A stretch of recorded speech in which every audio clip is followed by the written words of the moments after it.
Hello, good morning. This is your daily outlook for Monday, the 5th of March. The euro commenced the week without any significant changes from Friday's close. The previous week saw the European Central Bank completing its second round of long-term refinancing operations, otherwise known as LTROs. There were 800 banks absorbing 530 billion euros of cheap money, compared to 523 banks and 489 billion euros during the first LTRO in December last year.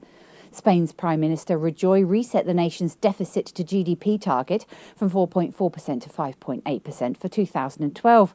Analysts interpret this as an effect of the softening Eurozone bond yields, with perceived urgency dissipating. Following this, Spanish 10-year debt yields momentarily stepped above the Italian 10-year counterpart for the first time in 7 months.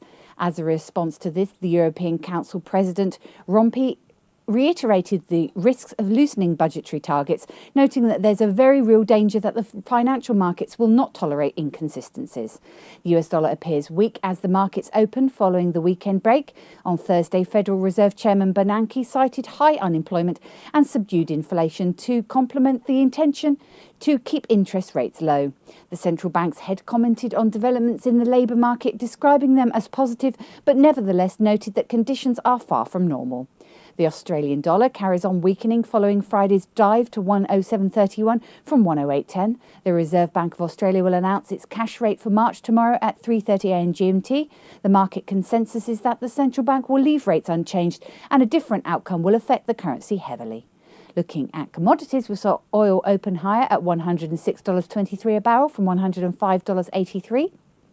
Gold opened lower at $1,719.93 an ounce from $1,711.95, and gold opened at €1,297.80 an ounce from €1,297.18. Silver opened at $34.71 an ounce from $34.75. Now let's take a look at what the currencies are doing this morning. The euro-dollar pivot point is at 132.80 with a preference to enter into short positions at 132.70. The dollar-yen pivot point is at 81.10 with a preference to enter into long positions at 81.10. The Aussie dollar pivot point is at 107.60 with a preference to enter into short positions at 107.60.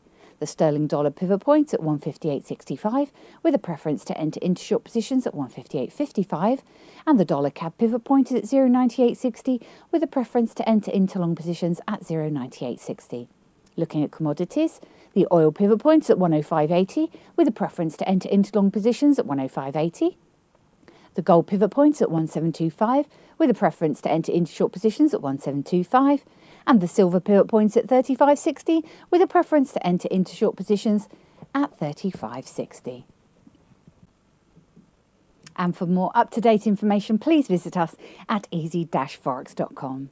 And on the calendar, the market movers are the EU Services PMI for February forecast to come out at 49.4, UK Services PMI for February forecast to come out at 54.9, EU retail sales month-on-month for January forecast to drop by 0.1%, and US factory orders for January forecast to drop by 1.6%. A pair to keep your eyes on this week is the Canadian dollar, which produced a spectacular rebound against the Swiss franc after it hit 0.8934 last Monday. The pair appreciated by 325 pips and thus recorded a weekly return of 3.6%.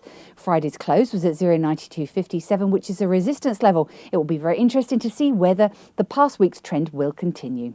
This has been your Daily Outlook. I'm Emma and Jay from the Easy Forex Dealing Room. Have a good week.